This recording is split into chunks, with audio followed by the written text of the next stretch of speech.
Hi, this is Trin, and this is the video portion of my 2022 honors contract project for 3D design concepts with Professor Snow. Deciding on what to do for this project was kind of hard because there was just so much that I could do. I knew from the start that I kind of wanted to make something food related because it's just one of my favorite subjects in sculpture personally. From there, I just kind of thought, what if I made sewn food? I was initially inspired by Lucy Sparrow's felt supermarket installation and Omega Mart. They're both really cool installation works that play with fake food and are just super immersive with their audience. I wanted a much more personal connection to my interpretation though, so I decided on making these classic Chinese dishes out of felt. I expanded on this and it eventually turned into me making this small scale table with a Lazy Susan in the center. Lazy Susans are those revolving trays in the center of the table that allow each person to reach food from across the table by spinning it. The Lazy Susan would be filled with multiple dishes like egg drop soup, stir-fried noodles, soup dumplings, and steamed fish. I was initially very ambitious with this project, and I planned to do so much more than I ended up doing. I planned even more dishes, cups, bowls, teas, forks. I was gonna go all out. It was only after I realized how long it took me to make these dishes and how much time that I had and how little I knew about sewing in the first place that I had to scale down the project. It still has all the essential components, and I personally think that I still came out pretty good despite the changes. I chose to make Chinese food specifically because I'm half Chinese myself, and eating around a table like this is just a meaningful experience that I share with my own family every month or so. We meet at our favorite restaurants, and it just gives us a moment to chat and catch up with each other. We don't live very close, so this is our only chance to bond outside of just a few parties here and there. Before I get into the process of how I actually made this sculpture, I did want to dedicate a good portion of this video to talk about my inspirations and things that influenced the making of this project. These include Japanese display food, Claes Oldenburg's soft sculptures, and Judy Chicago's feminist art. To begin, I wanted to talk about Japanese display food. I see this a lot going to Japanese restaurants, especially those in San Francisco. I'm just always fascinated by how much detail there is. They're referred to as sampuro, which originates from the English word sample. They're made from plastic, wax, and resin. The majority are made by hand and were originally made to help people choose items on the menu during a time before pictures were used.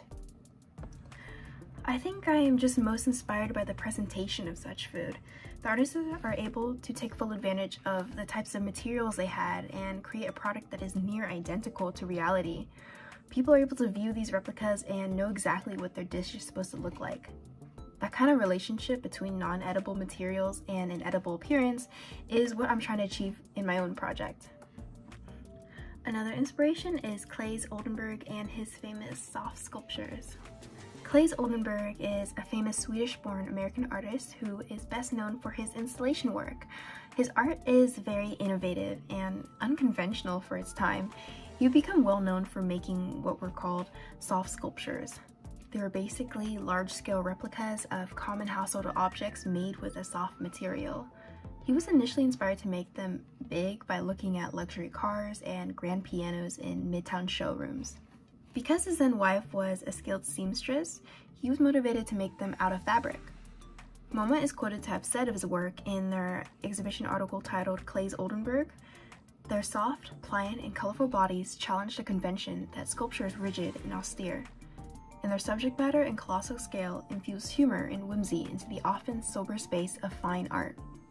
It's when you think of sculpture, you don't normally think of it being soft or malleable. This was especially true for the 1960s. I think that is why this type of work had such a strong impact on people. Sure, it was simple, but that was what gave it charm and made it unique. You would expect to see a huge tube of toothpaste on the museum floor. I just find that I really like his work, and I see my project as a kind of personal recreation of it.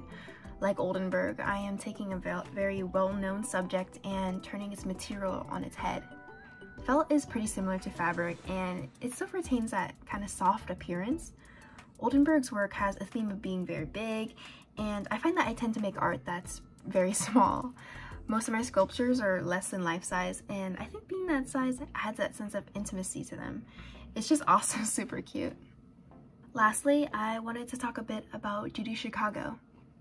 Judy Chicago is an American feminist artist, among other things, whose art mainly focuses on the experience of the ordinary woman. She saw how society, and especially the art world, did not often welcome women or treat them as equals. She wanted to make an impact on the community around her, doing things such as setting up the first feminist art program at California State University and co-founding the feminist art program at CalArts, according to the National Museum of Women in the Arts in their article titled after her. She sought to bring attention to what life was like living as a woman, as well as highlight our accomplishments and strengths. Her interest in feminism led to a fascination with mediums like textile work and crafting, among other things. The creation of one of her most famous installation works would follow, called The Dinner Party. The Dinner Party is, as the Brooklyn Museum describes it in their article named after the artwork, this massive ceremonial banquet arranged on the triangular table with a total of 39 place settings, each commemorating an important woman from history. It is considered a monument of women's history, and rightfully so. With this installation in mind, I wanted to make a similar and subtle feminist comment with my own project. Sewing is commonly regarded as a woman's job. We must be able to sew and fix clothing just as we are expected to cook and clean the house. I wanted to turn this notion into something positive. This skill should not be used as a way to undermine us, but rather be celebrated as another form of artistic expression. Just as Judy pays respect to women's accomplishments, I wanted to pay respect to the women who are gifted with the ability to sew, and sew well at that. It was hard to grasp sometimes, and I admire anyone who can create all sorts of things with this skill. It truly is something that takes a good eye, patience, craftsmanship to do right. And speaking of, I think it's finally time to walk you through the process of making this felt dinner spread. So I started by buying my felt, a lot of felt. I got every color that I planned to need, and I started by making the felt dumplings first.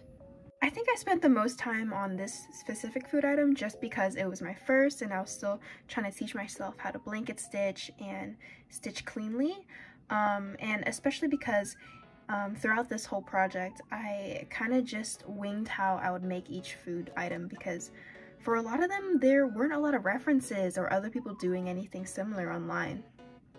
Because of that, I had to incorporate a lot of creative thinking and just finding different ways to make like felt walls or just shapes that weren't normal of felt. I think the biggest example of this would be the dishes that a lot of the food came in. Looking online, there weren't a lot of felt plates and bowls, or at least in the shape that I wanted them to be.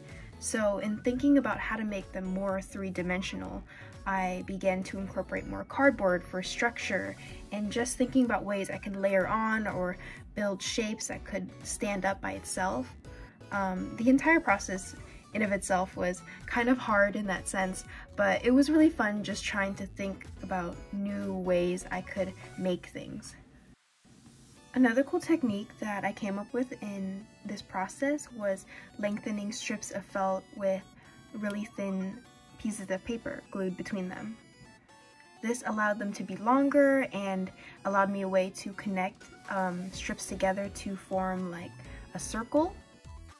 Because they were thin enough, I was actually able to stitch through them, which helped kind of hide these seams in the end, so you can't really even notice them when you're looking at the final product. You might be able to tell a little bit in the oval dish that you just saw, but one technique that I did utilize from class was scoring the cardboard. Scoring the cardboard allowed the cardboard to bend a lot easier, and this made it easier to make the walls for the dish, and later I would use this to make the Lazy Susan. For the soup bowl, I actually used a ceramic bowl template. I just printed it out from the internet and then cut it out of felt, and this really helped create that three-dimensional bowl shape.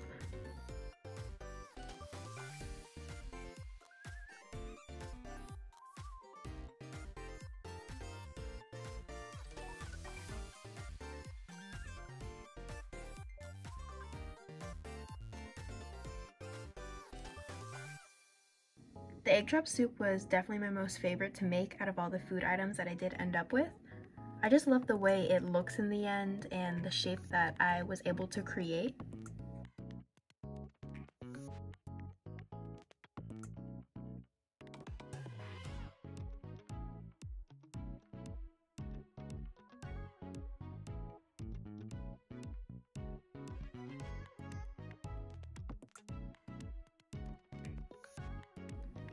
The most challenging part about it was definitely making the spoon curve at the end, but with like tightening my stitches at the very end, it worked out and it kept its shape, which I'm really proud of.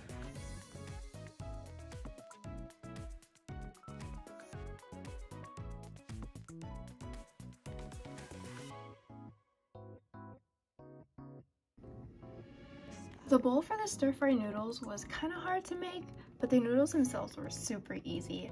All I had to do was just cut strips of felt and then just sew little pieces of like round shapes.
The bouquet of lavenders that I ended up putting in the middle of the table came out like the most realistic out of all of them.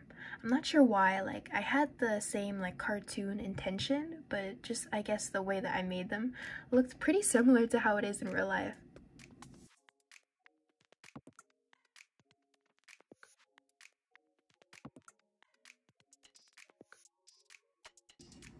I used marbles to weigh down the vase so that when I did put them on the table, it didn't want to like fall over or slip.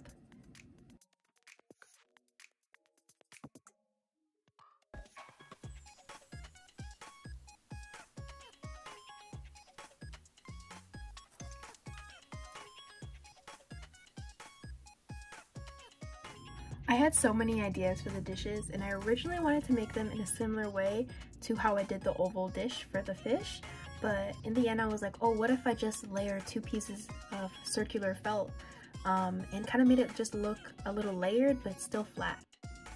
In the end, I think this is the best way that I could convey dishes without being too complicated with the process. Here you see me scoring the skewers before I try to break them.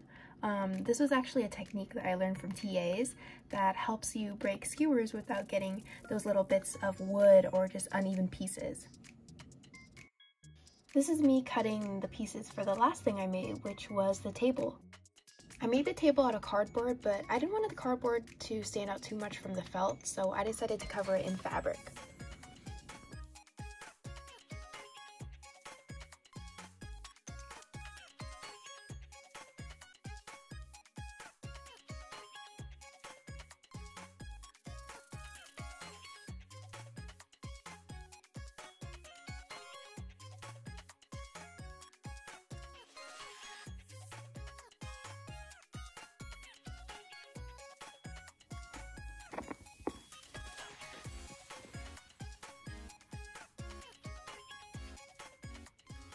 Finally, it was time to set everything up. Setting everything up kind of reminded me of like setting up religious offerings at your shrine, which is something my family does for like special occasions, for the new year, or just celebrating something about our past loved ones. I think it's a cool connection because there you also set up food, and part of it is hoping that the food reaches your loved ones in the afterlife.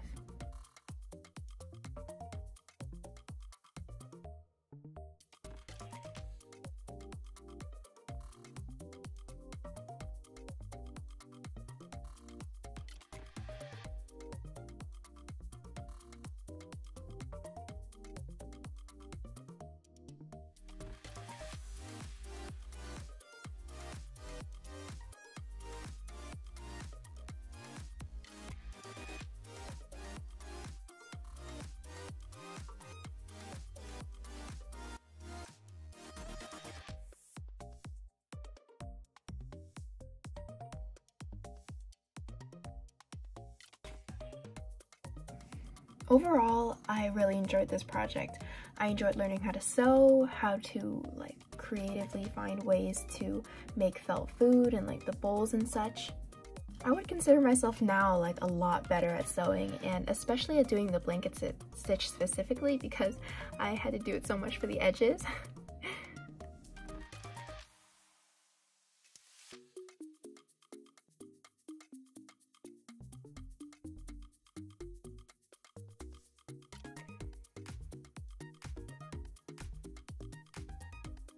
But yeah, I think I like how it turned out in the end, and I hope you guys think so too.